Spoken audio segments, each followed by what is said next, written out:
Queria convidar você a abrir sua Bíblia em Gênesis, capítulo 18. Gênesis, capítulo 18.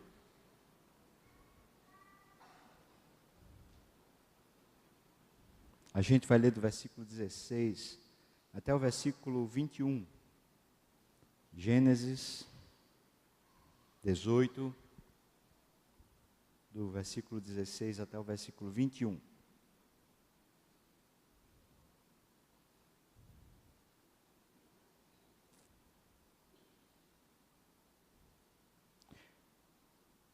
Vamos ler assim, diz a palavra. Tendo-se levantado dali aqueles homens, eles olharam para Sodoma, e Abraão ia com eles para os encaminhar. Disse o Senhor: ocultarei a Abraão o que estou para fazer, visto que Abraão certamente virá a ser uma grande e poderosa nação, e nele serão benditas todas as nações da terra? Porque eu o escolhi para que ordene a seus filhos e a sua casa depois dele, a fim de que guardem o caminho do Senhor e pratiquem a justiça e o juízo, para que o Senhor faça vir sobre Abraão o que tem falado a seu respeito. Disse mais o Senhor: com efeito, o clamor de Sodoma e Gomorra tem se multiplicado, e o seu pecado se tem agravado muito.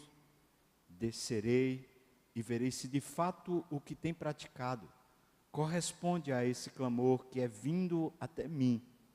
E se assim não é, sabê-lo-ei. Vamos orar. Pai, essa palavra aqui que lemos, essa porção escolhida para meditação, pretendendo atender ao que Tu queres, e eu não sei como falar o que Tu queres, Pai, a não ser por mediação, a não ser quando o Senhor não me usa como instrumento. Por isso eu queria Te pedir, Deus, que me usasse, apesar de mim, mas também usasse meus irmãos, apesar deles, dando tanto a mim quanto a eles o Espírito, Deus, o Espírito do entendimento da palavra, que abra os nossos ouvidos para ouvir a Tua voz, nosso coração para guardar a Tua palavra, e os nossos pés para andar sobre a rocha. No nome de Jesus, amém e amém. Estamos nessa série sobre o Emanuel, Deus conosco. E a história de Abraão, ela está, pelo menos em 5 momentos, determinada, condicionada pelo Emanuel. A história de Abraão tem essa particularidade muito forte, que depois os patriarcas não têm tanto. Mas no Velho Testamento, várias vezes você vai encontrar Deus descendo e vindo ao encontro do homem de Deus, da mulher de Deus, para lhe anunciar o caminho. Abraão é meio que emblemático nessa particularidade, porque Abraão é um começo da revelação dessa salvação para a terra. Em ti serão benditas todas as famílias da terra. Essa é a promessa que Deus faz para Abraão quando chama ele para sair da sua terra, da sua parentela. E a fim de que Abraão fosse esse abençoador da terra, o processo que acontece com Abraão é um processo de revelações de Deus. Abraão não seria bênção se Deus não se revelasse a ele. Abraão jamais teria condições de ser abençoador se ele não conhecesse a Deus. Mas para o homem conhecer a Deus, ele precisa de revelação. Nenhum de nós conhece a Deus, a não ser quando Deus se revela. É como se a gente estivesse o tempo todo ao lado de Deus. Mas como Deus é invisível, se Deus não abrir os nossos olhos para vê-lo, a gente jamais vai perceber. A gente vai caminhar do lado dele, sendo tocado por ele, sendo conduzido por ele, mas sem perceber. Quando existe o fator Emanuel, é justamente nesse momento em que os nossos sentidos se apercebem de que Deus não é só uma espécie de transcendência, alguma coisa para além.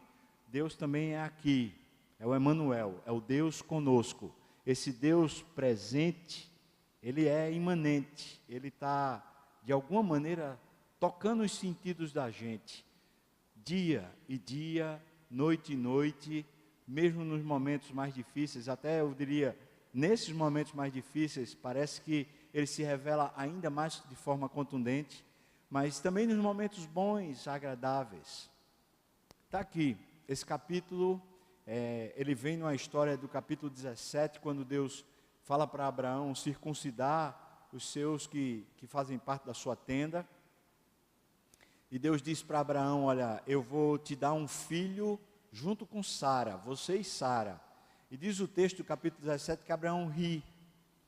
E Deus diz, olha, vai ser o nome dele Isaque, porque Isaque significa risada. É Deus dizendo, olha, você nunca mais vai se esquecer que você deu uma risada. Mas nesse capítulo 18, Deus aparece na tenda de Abraão. Na verdade, 3 homens estão vindo, quando Abraão vê, e quando ele se apercebe que é Deus, ele vai ao encontro, tem algumas árvores, ele diz, eu queria convidar vocês a ficarem aqui debaixo das árvores, enquanto eu vou servi-los. Vocês descansam, tem um tempinho aqui para descansar, enquanto eu preparo um alimento gostoso e a gente tem um tempo de comunhão. Naquela época era mais ou menos assim que acontecia, culturalmente falando. A pessoa que recebia alguém em casa, ela ficava ali como se fosse na sala de estar. A sala de estar era debaixo das árvores frondosas, porque na tenda, normalmente, era um lugar mais quente. Então era melhor ficar nessas árvores, debaixo dessas árvores. Ali era a sala de estar.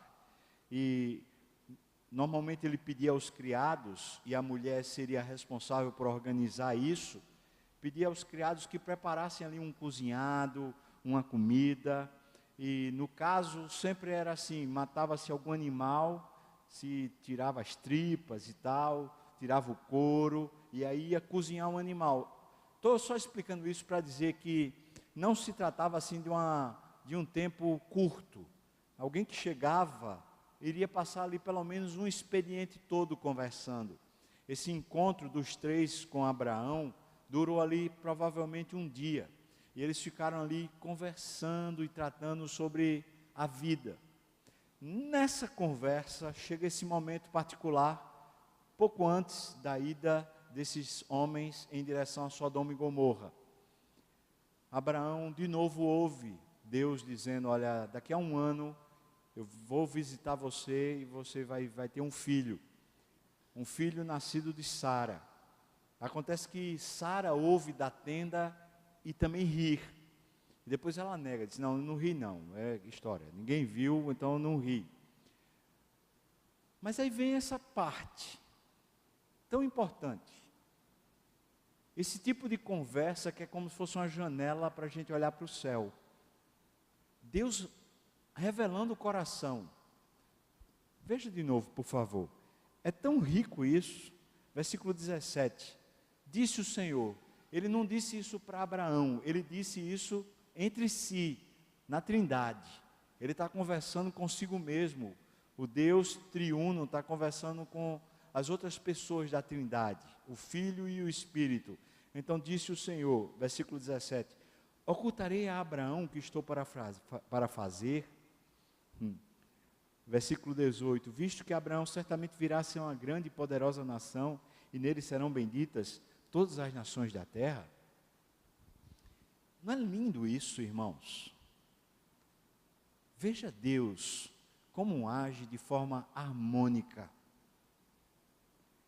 Ele está consultando entre si, ele com ele mesmo, sobre como revelar a história para a gente. Isso me traz uma ideia tão preciosa a respeito da vida. Sabe aquela ideia subjetiva que está costumeiramente vindo aos nossos ouvidos de que nós somos meio que fruto do acaso, que a gente é levado simplesmente pela vida, deixa a vida me levar, a vida leva eu. Essa ideia, ela é tão contrária à percepção do Emmanuel. Veja o cuidado de Deus com a gente, como Ele nos cerca por trás e por diante. Eles estão na frente de Abraão, e entre si eles estão conversando. Será que a gente deve falar com ele? uma vez que ele foi escolhido para ser o pai de uma grande e poderosa nação, e que as famílias da terra serão abençoadas por ele, será que a gente não deveria dizer, ou a gente deve dizer o que está para acontecer? O que eles tinham para falar com Abraão era sobre Sodoma e Gomorra, onde Ló, o seu sobrinho, morava. Eles desceriam para trazer juízo lá. E isso causaria dor no coração de Abraão. Sabe, irmãos, as más notícias que chegam para nós, elas podem e devem ser administradas com o coração de alguém que está com Emanuel. Que quem lhe está dando a notícia não é apenas um portador da notícia, mas é o Emanuel. Com muito cuidado, ele chega a você para falar sobre alguma dor, sobre alguma dificuldade, sobre alguma situação inesperada. Abraão está vivendo lá nos carvalhais de Manre. Está numa situação estabilizada. Se você participou do culto aqui na semana passada, a gente falou sobre Melquisedeque, e Melquisedeque é a expressão do cuidado de Deus quando liberta Ló das mãos de reis inimigos. E falamos aqui sobre a libertação do demônio, do diabo, tentando prender, manietar o sobrinho Ló. Mas a notícia que vem agora não é de uma ação maligna, é de uma ação de Deus, é juízo. Deus vai manifestar o seu juízo na terra. Ele vai destruir 2 cidades, 2 reinos. Ele vai destruir Sodoma e Gomorra. E para fazê-lo, ele está conversando entre si. A gente deve só fazer, ou a gente deve antes preparar o coração do nosso amado Abraão a respeito do que está por vir? Isso se chama cuidado. Não apenas revelar, mas como revelar, se chama cuidado.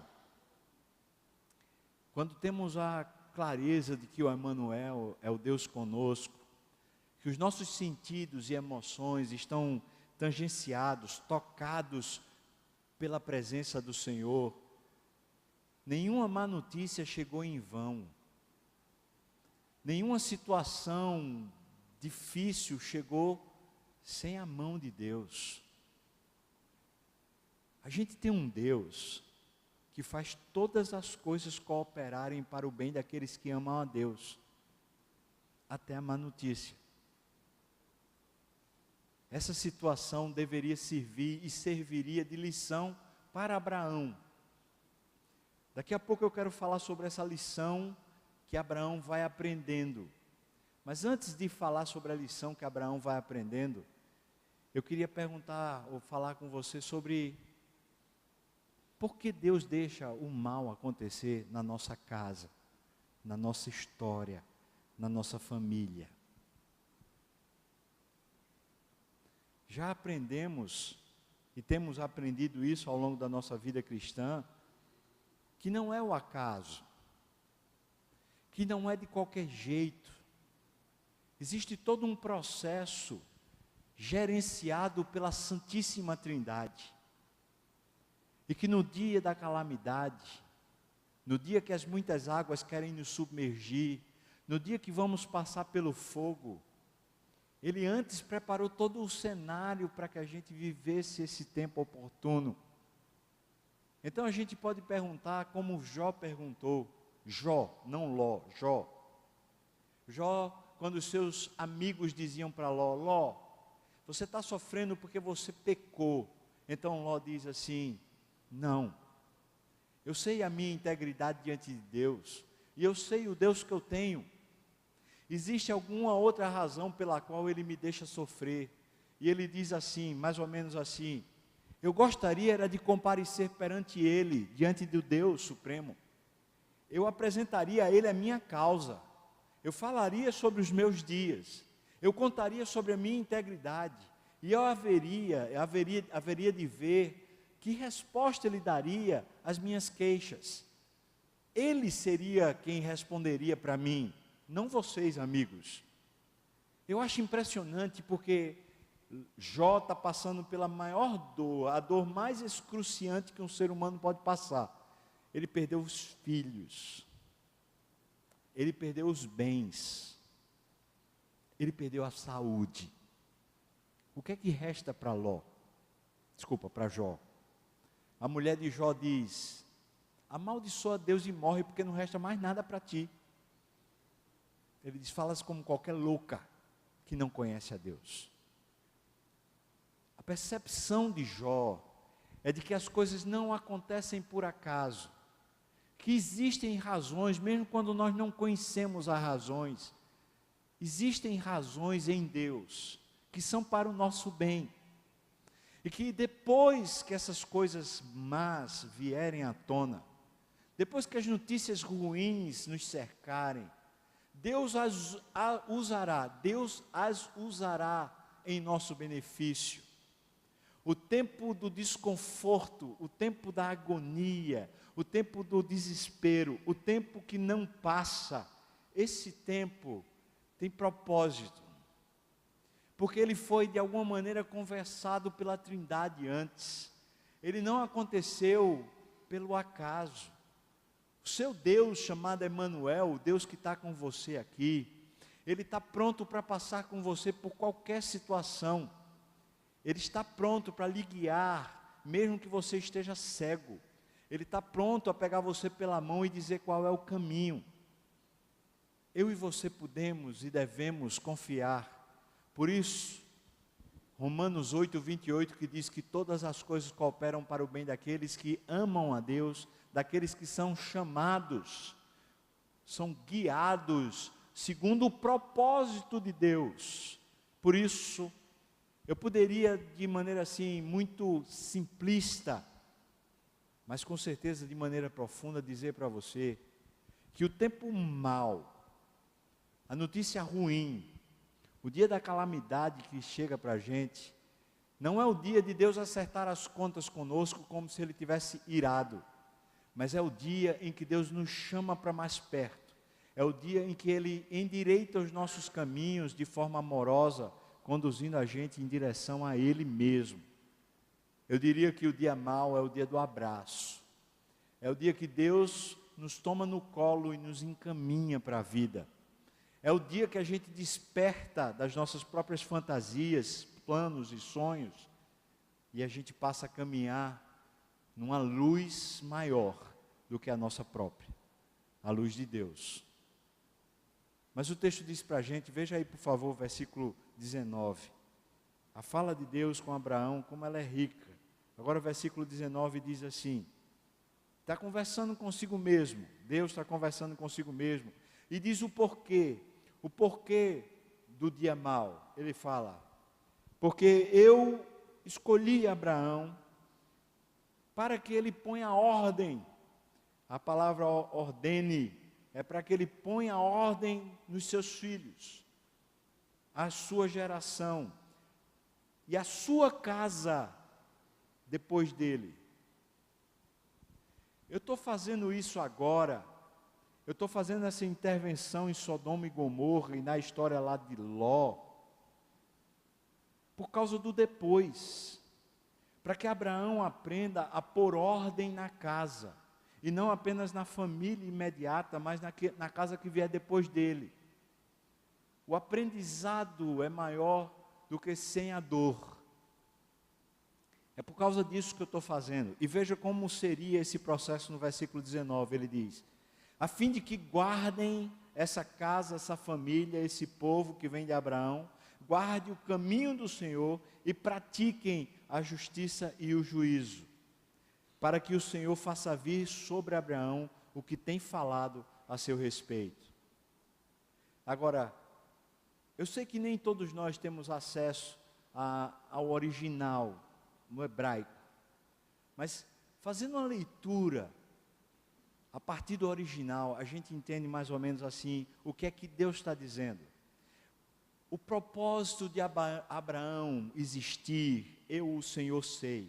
Acompanhe, por favor, o raciocínio, irmão. O propósito de Abraão existir, eu é que sei. Nem ele sabe, mas eu sei porque ele existe. E agora eu estou causando essa dor na vida dele, para que ele aproveite isso e se fortaleça em mim. e a partir disso ele consiga ensinar as gerações que vêm a caminhar comigo. É isso que está acontecendo aqui. Deus está como Senhor da história e usando circunstâncias como se fosse uma escola. E as circunstâncias que são escola estão fazendo Abraão confirmar o projeto de Deus na vida. É como se Deus estivesse dizendo assim: se não aconteceu o juízo lá em Sodoma e Gomorra, se não aconteceu o juízo lá na casa de Ló, talvez Abraão vá criar a próxima geração deles na mesma frouxidão que ele criou Ló. E para você que não sabe, Ló, esse sobrinho de Abraão, foi criado por Abraão, porque o pai de Ló morreu quando ele era criança. E Abraão teve esse Ló como se fosse um filho adotivo. Mas acontece que Abraão aparentemente criou Ló numa frouxidão muito grande, até porque ele nem conhecia Deus direito, o próprio Abraão não conhecia. Então Deus está dizendo assim: como todas as famílias da terra serão abençoadas pela vida de Abraão e pelos descendentes de Abraão, eu vou operar agora em circunstâncias adversas, ensinando ele como ele deve criar por ordem a sua casa. Agora, irmãos, aqui está a preciosidade de um coração que vê o Emanuel. A preciosidade de alguém que enxerga Deus na história. Quando os 3 homens estavam chegando, Abraão, na mesma hora que olhou, falou: é o Senhor que está vindo. Eram 3 pessoas, mas Abraão conseguiu reconhecer que era o Emanuel. E porque ele reconheceu que era Deus que estava chegando ao encontro dele, as notícias que viriam difíceis fizeram com que o coração de Abraão estivesse pronto para aprender. Quando não conseguimos reconhecer a presença de Deus em nossa vida, a tendência que temos é pegar a coisa má, a situação adversa, e nos tornarmos azedos, amargos, murmuradores, cheios de queixa, e muitas vezes sem Deus. O ímpio, ou a pessoa que não tem Deus, a pessoa que não é salva, é natural para ela, quando ela está passando por um momento difícil, ela simplesmente se queixar, se fechar, ficar cheia de traumas, e ela tende a se tornar uma pessoa belicosa, uma pessoa ensimesmada, fechada e autoprotegida. Mas nós crentes, nós vivemos na presença de Deus, nós vivemos diante do Emanuel, o Deus conosco. Se assim é, Deus certamente está usando tudo na nossa história para nos tornar um aprendiz, para nos tornar um discípulo dele, alguém que segue e é guiado por ele, e não pelas suas próprias vontades, e não pela sua própria percepção de mundo. Eu já vi gente que fica idoso, mas não aprende. Eu já vi gente que é contumaz, que é duro, feito uma pedra, que é resistente ao ensino. Eu já vi gente que tem dificuldade muito grande de se humilhar e se colocar diante de Deus, dizendo: Senhor, me ensina quais são os caminhos da vida. E as grandes oportunidades da nossa vida normalmente acontecem quando a notícia má chega, porque elas são as oportunidades de nos fazer humildes e termos um coração de aprendiz. O que Deus tem para a vida de Abraão é mais ou menos assim. Eu estou seguindo a lógica do texto. A lógica do texto revela o que está na mente de Deus. E na mente de Deus está funcionando mais ou menos a seguinte lógica: se eu não tratar a pessoa de Abraão, e se eu não fizer ele ensinar a próxima geração a guardar os caminhos do Senhor e a seguir a justiça e o juízo na vida deles, se eu não ensinar isso a eles, o meu plano eterno, o plano de abençoar todas as famílias da terra, vai cair por terra. Por isso, é crucial que eu agora ensine Abraão a ter um coração de aprendiz e não apenas um coração de aprendiz, a ele ser mais corretivo, a ele ser mais assertivo, a ele ser mais direto com seus filhos, com as próximas gerações, a ele conduzir a coisa melhor dentro de casa, porque ele está omisso, porque ele está fazendo besteira. Eu preciso organizar a vida dele. Agora perceba, irmão, o carinho que esse texto demonstra. Deus não está fazendo isso como se ele tivesse com raiva. É o contrário. Deus está protegendo Abraão. Imagina se Abraão chega no final da vida e o plano está um fracasso total, e Abraão olha para si mesmo e fala assim: eu fui um fracasso a vida toda. Deus está protegendo Abraão de ser um fracasso. Deus está guiando Abraão, ensinando Abraão e usando circunstâncias para abençoá-lo. O Emanuel, Deus conosco, não se trata apenas da gente ter arrepio, ou da gente ter êxtase, ou da gente ter um culto abençoado. Muitas vezes o Emanuel vai se revelar a nós na adversidade, no juízo, na dor, na calamidade, naquilo que não queremos. Mas é Ele revelando amor e dizendo para nós: eu quero lhe ensinar a viver. Quantos de nós aqui fomos criados por pais frouxos? Quantos de nós aqui somos pais frouxos? Quantos de nós têm corrompido o projeto de Deus ao longo da jornada, simplesmente porque não aprendemos com Deus a viver e guardar os caminhos de Deus? E o que eu acho muito lindo no texto é que no hebraico, guardar, do jeito que está lá, o verbo está numa prática ativa, ou seja, quem faz isso é o ser humano. No entanto, quando você encontra o motivo pelo que o homem aprende a guardar o caminho do Senhor, a motivação pela qual o homem vai guardar o caminho do Senhor, existe um modo no hebraico chamado rifil. E o rifil não é refil, tá? É rifil. O rifil é uma causa objetiva que faz as pessoas agirem. É a motivação da ação. O que o texto está dizendo é que Abraão está aprendendo a andar em santidade de vida.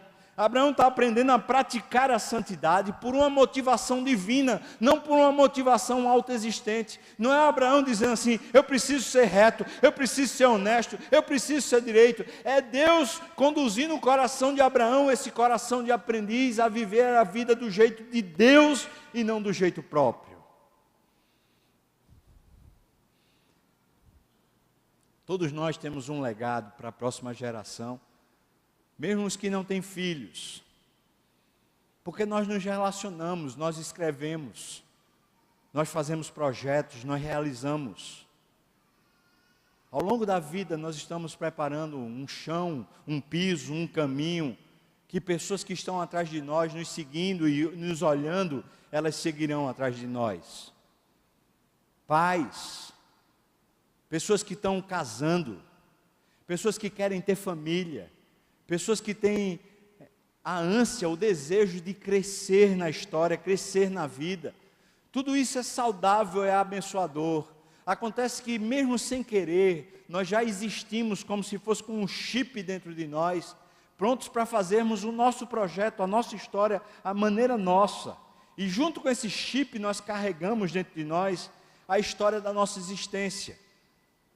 Então nós tivemos um pai frouxo, então nós tivemos uma mãe dura, então nós tivemos uma situação traumática, nós fomos de alguma maneira prejudicados, nós sofremos algum tipo de ação maligna no passado, e essas coisas foram juntando com o chip que temos e fazendo a gente meio que protegido da história e não tendo mais um coração de aprendiz, um coração que diz: Senhor, eu só quero crer que é o Senhor quem me guia, por isso me ensina a crer.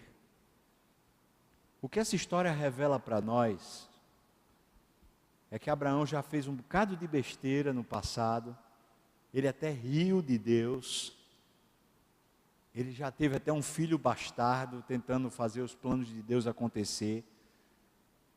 É um homem que deu muita mancada, que já foi atropelado pela vida várias vezes, que viu o seu filho chamado Ló, esse filho do coração chamado Ló, sendo levado pelo diabo. Ele viu situações já difíceis e terríveis. Ele já foi repreendido por Deus. Esse homem tinha condições, ou tinha história suficiente para ele ser uma pessoa que se protegia e que não deixava mais Deus falar consigo. Mas esse homem idoso, 99 anos, ainda está pronto porque ele crê que ele vive com o Emanuel, o Deus conosco. A história não está se passando, a história está sendo transformada dia a dia, para que Deus seja visto na terra, para que todas as famílias da terra sejam abençoadas. Você, irmão, e eu, nós somos cuidados e amados por Deus. De uma maneira muito singular, muito pessoal, Deus encontra você. As circunstâncias adversas, elas são preparadas de forma a caber só para você. O tempo que elas duram é o tempo de Deus. Mas na situação adversa, eu tenho certeza que assim como Deus fez com Abraão, Ele faz com você. Ele diz, para que o meu propósito se cumpra na vida desse homem e na vida dessa mulher, para que o meu projeto de glória a Deus aconteça na vida desse filho meu que está aqui na terra, eu usarei essa dor para abençoá-lo e para transformá-lo. Agora volte por favor seus olhos de novo ao versículo 19. Volte de novo por favor ao versículo 19. Volte suas vistas e diz assim: põe ordem na tua casa, põe ordem nos teus filhos, a fim de que eles guardem o caminho do Senhor e ali eles pratiquem a justiça e o juízo. Você percebeu? Põe a ordem na casa para que eles caminhem com Deus, vivendo na justiça e no juízo. Agora, se você olhar um pouquinho mais adiante, versículo 20, por favor, dê uma olhada, diz: disse mais o Senhor, com efeito, o clamor de Sodoma e Gomorra tem se multiplicado, e o seu pecado se tem agravado muito. Versículo 21, descerei e verei se de fato o que tem praticado corresponde a esse clamor que é vindo até mim. Se assim não é, sabê-lo-ei. Agora Deus está mostrando para Abraão como ele mesmo, Deus, pratica a justiça e o juízo. É claro que Deus sabe a temeridade, a promiscuidade, a iniquidade que acontece em Sodoma e Gomorra. É claro que Deus sabe. Mas Deus está ensinando a Abraão a praticar a justiça e o juízo. Veja como Deus é tão lindo. Ele diz assim: eu vou descer lá, eu vou conversar, eu vou ver com os meus próprios olhos, eu vou ter entendimento da situação real, porque o clamor é tipo assim, as notícias que estão chegando a respeito de Sodoma e Gomorra são feias, são terríveis, mas antes de eu praticar a justiça e o juízo sobre Sodoma e Gomorra, eu vou até lá. Como Deus está dizendo para Abraão fazer isso com os filhos, Deus está ensinando a Abraão como fazer isso com os filhos. Vai até lá. Não educa de ouvir falar, não educa pelos sinais que você consegue perceber, vai até lá, descobre o que se passa de verdade no seio, no coração das pessoas. Não é pelo juízo, não é simplesmente porque a gente quer oprimir, ou quer derrubar, ou quer destratar alguém. A correção é necessária, é caminho de Deus, mas a maneira é essa: vai até lá, vê com os próprios olhos, ouve com os próprios ouvidos, entende na real, no fato, na situação, não fica de ouvir falar, não fica das suas próprias percepções, interage de verdade. Essa era a maneira de Deus, essa é a maneira de Deus. Quando Deus quis trazer o juízo sobre a terra, precisou o Emanuel acontecer. Jesus nasceu, o Emanuel. Deus conosco significa que Ele passou por todas as nossas iniquidades aqui na terra. Ele foi tentado em todas as nossas próprias tentações. Ele sofreu todas as nossas dores. E ele recebeu o castigo que era nosso, que nos traz a paz. Isso significa encarnação. Isso significa participar contundentemente da história, não ficar só ouvindo falar. Por isso nós temos um sacerdote que se compadece de nós, sabendo de fato o que era a dor. E diz que esse sumo sacerdote intercede por nós de dia e de noite diante de Deus, e que ele se apresenta diante do supremo trono da graça de Deus, na qual nós podemos nos achegar, nós podemos ir ao encontro e clamar e pedir socorro. Socorro, está doendo, eu não aguento. Por ocasião oportuna esse socorro vai chegar. Veja que o juízo de Deus não se trata de uma indiferença, de um descaso, de uma raiva, de uma ira, de um tapa. O juízo de Deus é uma participação excruciante, é Deus sofrendo, é a afronta do pecado destruindo a natureza divina, é Deus participando de fato da história, dizendo: recua mal, recua malignidade, recua pecado, a minha presença salva.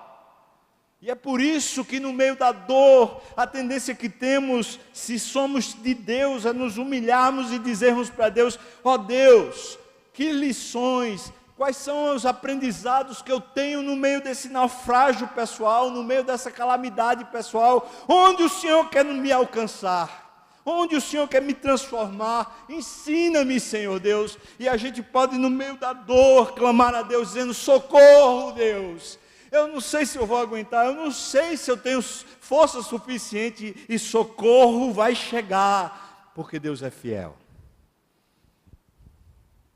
É por isso que o restante da história é Abraão dizendo para Deus assim: Senhor, até onde vai o teu juízo? Até onde vai a tua justiça? Eu acho lindo a maneira como Abraão conversa com Deus, porque ele fala: se tiver 50, o Senhor vai destruir 50 justos? Deus fala: não. Se tiver 45, Deus fala: não. Se tiver 40, também não. E Abraão vai, até que Abraão diz assim: e se tiver 10? Veja só, irmãos, não estou falando que Abraão é egoísta, mas naturalmente Abraão está com medo que a destruição de Sodoma e Gomorra destrua a casa de Ló, o seu sobrinho. Por isso que ele parou em 10. Ele falou assim: não é possível que Ló não alcançou pelo menos o vizinho dele. A família de Ló já tem uns 5, agora depois junta com a família vizinha, tem 10. Não é possível que Ló não alcançou ninguém, não é possível. 10, Deus, se tiver 10, o Senhor ainda vai destruir? Ele falou: não, destruo não. Veja como Abraão está aprendendo o que Deus disse que era o propósito do sofrimento. Como ele está aprendendo? Ele está se relacionando com Deus, está investigando o coração de Deus, ele está sabendo a dimensão da misericórdia de Deus, ele está sabendo a dimensão da graça de Deus, e se apropriando disso, na oração e buscando socorro. Deus, até onde vai? Até onde vai? É nesse conhecimento prático, é nesse conhecimento diário, nesse conhecimento de gente que se relaciona com o Emmanuel, porque ele está presente, não com um Deus que está transcendente, mas num Deus que está imanente, num Deus que me toca, num Deus que participa, num Deus que está direto na minha história. Enquanto eu me relaciono com Ele, eu vou descobrindo o Deus da minha salvação, um Deus real, um Deus que participa de fato, não está para lá, está aqui, comigo, sempre.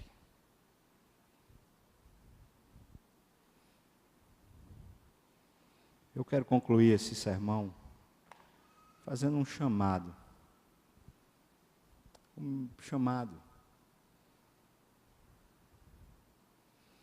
Acho que o único chamado que esse texto permite, porque o processo todo de aprendizado é Deus agindo. Mas uma coisa foi objetivamente feita por Abraão nesse texto, uma única coisa. Ele viu que era Deus.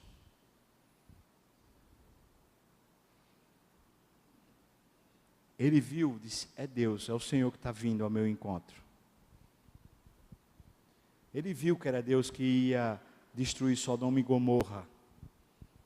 Ele viu que era Deus que estava tratando o seu coração. Ele viu que a situação adversa foi cuidado de Deus. Ele viu. Por isso, acho que o chamado que Deus faz para a gente hoje é esse olhar para Ele. É a gente querer olhar para Ele. Duas coisas, irmãos, que tem a ver com olhar para Deus de maneira bem clara. Duas coisas. Oração. Oração não é só pedir. Às vezes eu fico tão triste nas reuniões de oração, daqui da igreja. Às vezes eu fico até desanimado de ir para a reunião de oração daqui da igreja. Porque chega lá, é só pedido. Não parece ser aquele ambiente onde a gente está cheio de Deus. Parece aquele ambiente que a gente está como se fosse um bocado de favelado. Quando chega assim, sei lá, um caminhão da beneficência, aí todo mundo, me dá. Mas tem ninguém que queira se relacionar com quem está dando. É só me dá.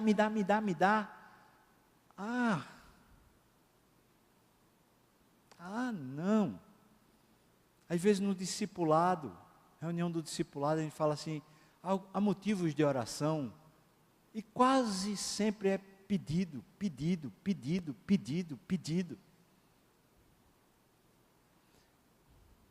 Abrir os olhos é começar a olhar para Deus e se encantar por Ele. É orar por encantamento, irmão. É buscá-lo. É de repente descobrir que Ele está do seu lado de verdade. E que as suas dores são as dele. E que o que você sofre com o pecado, Ele sofre mais ainda. E que Ele está ali pronto para lhe livrar e vai lhe livrar. Abra os olhos, ore. Ora pedindo também, mas ora glorificando, reconhecendo. Às vezes eu vou fazer as minhas caminhadas, vou dar uma carreirinha, sei lá o quê, e enquanto eu estou fazendo esse negócio, há uma ligação com Deus, assim, aquele é um momento separado, porque pode ter carro na rua, pode ter o que for. Eu sei que Deus está ali falando comigo abundantemente. E muitas vezes eu estou orando, não o que eu programei para orar, não os meus aperreios, eu estou orando o que Ele está me conduzindo a orar. Eu me lembro de coisas que eu jamais me lembraria, mas eu sei que é o Espírito me chamando. Eu falo sobre assuntos que são totalmente impertinentes, mas tem a ver com essa dinâmica de caminhar com Deus, com um amigo. Orar. Estou chamando a você, igreja, para orar.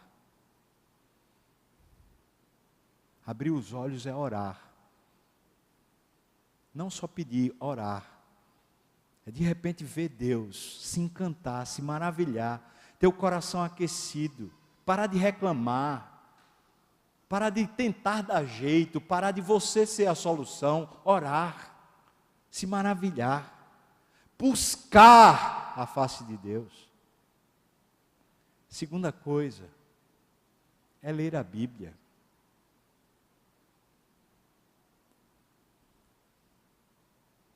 Vou fazer uma confissão aqui para você entender isso.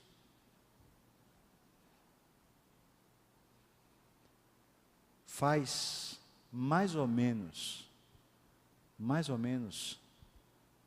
36 anos que eu leio Isaías. Faz mais ou menos 36 anos que eu não entendo Isaías. Eu tenho a hermenêutica, eu fiz isso no seminário. Eu tenho cursos e mais cursos sobre interpretação bíblica.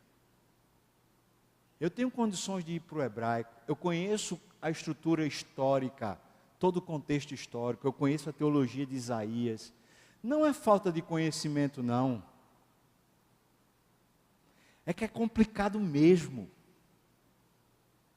É complicado. Pense num texto complicado. Você pensa que eu passo ao largo de Isaías e falo, não, não vou ler Isaías, não. Eu vou ler Isaías. Faz 36 anos, mas eu vou ler Isaías, sabe por quê? Porque é Deus querendo falar comigo. Não só com a minha razão, mas com a minha alma, meu coração. Nem sempre eu preciso entender, mas eu preciso me alimentar. Leia a Bíblia, irmão. Para, sabe, dessa coisa sem vergonha, de passar a história, passar a existência, e a Bíblia fica fechada o tempo todo. Eu estava essa semana lá em Serra Talhada, dando um módulo para os obreiros do sertão. E Deus me usou na quarta-feira à noite para pregar para a igreja, falando sobre Ageu. Uma palavra duríssima. Aqueles obreiros do sertão, pastores que estavam lá no auditório, ficaram chorando lá e dizendo, nós precisamos voltar para a palavra. Eu tenho até o final do mês, irmão, que ler 2.000 páginas para prestar conta do curso que eu estou fazendo. 2.000 páginas, eu não tenho tempo nem para respirar. Eu preciso ter tempo para a minha vida de Deus, a minha vida devocional. As 2.000 páginas são páginas de livro, eu preciso da Bíblia.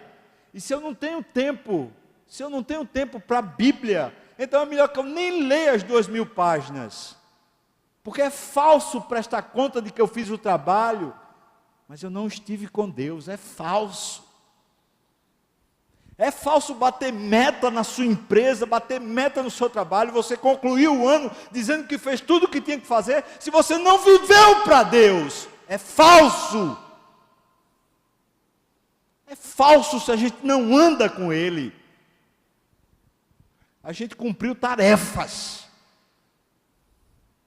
mas a gente não fez o que era devido. Chamo você, meu irmão, para pegar a Bíblia e lê-la. Mesmo quando você não entende, como eu. Mesmo quando o texto está difícil. Eu estou enganchado com um texto de Isaías aqui. Enganchado. O texto não faz o menor sentido para mim. Eu sei que nos comentários tem a resposta todinha que eu quero. Mas se eu for para os comentários, Deus deixa de falar comigo. Eu não vou para os comentários, eu não vou pregar naquele texto. Aquele texto é minha devocional. Aquele texto não é para pregar para a igreja, não. Sabe o que acontece? Eu leio o texto e vou memorizando o texto. Nas minhas caminhadas, nas corridas, nos horários que eu estou dirigindo, no trânsito, na hora que eu estou no sufoco, aquele texto fica falando comigo. Ele vai se encaixando na história. Ele de repente tem uma hermenêutica fluida, porque é Deus falando comigo. A palavra é Deus falando com você. Aprenda, irmão. Saia desse sofisma, dessa teoria mentirosa de que a vida vai lhe levando, a vida vai lhe conduzindo. Eu estou sufocado, é muita coisa para fazer, não dá tempo. Saia disso no nome de Jesus. Você vive pelo Emanuel. E as histórias que chegam até você antes foram cuidadas de maneira muito amorosas por Deus. Eles conversaram entre si, a Santíssima Trindade, sobre como fazer a sua história. Volte-se. Aprenda a caminhar com Deus, com juízo e com justiça. Por isso, uma única coisa que eu chamo você para fazer. Abra os olhos. E abrir os olhos, para mim, essencialmente são duas coisas. Orar de verdade e ler a Bíblia. De verdade também.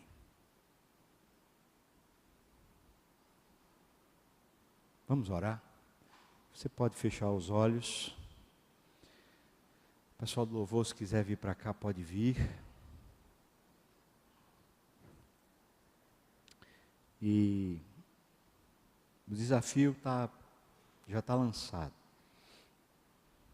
Mas se alguém aqui está dizendo, Senhor, me ajuda porque eu quero abrir meus olhos para ver o Emanuel, ver que o Senhor está presente mais do que eu jamais imaginei, em toda a história e não apenas num único momento. Eu quero, Senhor, abrir meus olhos. Eu preciso, Senhor, abrir meus olhos. Se você topa isso de verdade, isso quer dizer que você vai se agarrar à Bíblia e vai aprender a orar, como os discípulos fizeram. Ensina-nos, Senhor, a orar. Se você topa, irmão, eu queria convidar você a ficar de pé para a gente orar junto, pedindo a Deus, Senhor, abre os meus olhos, por favor, e me ajuda. Se é seu caso, fique de pé, e eu vou orar aqui, já clamando a Deus por isso, para que Ele faça isso em nós. Ó Deus, grande Senhor Deus, o único dono da nossa vida, o único dono do tempo e do espaço, o único que sabe por que existimos e qual o propósito dos dias que passamos sobre a terra, aquele que sabe o significado do tempo, Tu que és o único, a Ti rendemos a nossa vida, Senhor. A Ti entregamos os nossos dias. E Te bendizemos, mesmo quando o tempo está difícil, quando não conseguimos enxergar. E aí é que nós queremos Te bendizer mesmo e dizer, seja exaltado, ó Deus, acima dos céus, seja exaltado, ó Deus, acima da minha razão, acima da minha consciência, seja exaltado, ó Deus. Mas Te peço, Deus, abra os nossos olhos, Senhor. Ajuda-nos a exercitarmos a fé, buscando de verdade ao Senhor e não apenas da boca para fora ou em momentos de cultos, mas ajuda-nos a abrirmos os olhos, a Te buscarmos em espírito e em verdade, lendo a Tua palavra, orando de verdade em todo o tempo, buscando o Senhor. Ó Deus, desperta a Tua igreja, Senhor, desperta a mim, a nós. Eu Te peço isso no nome de Jesus.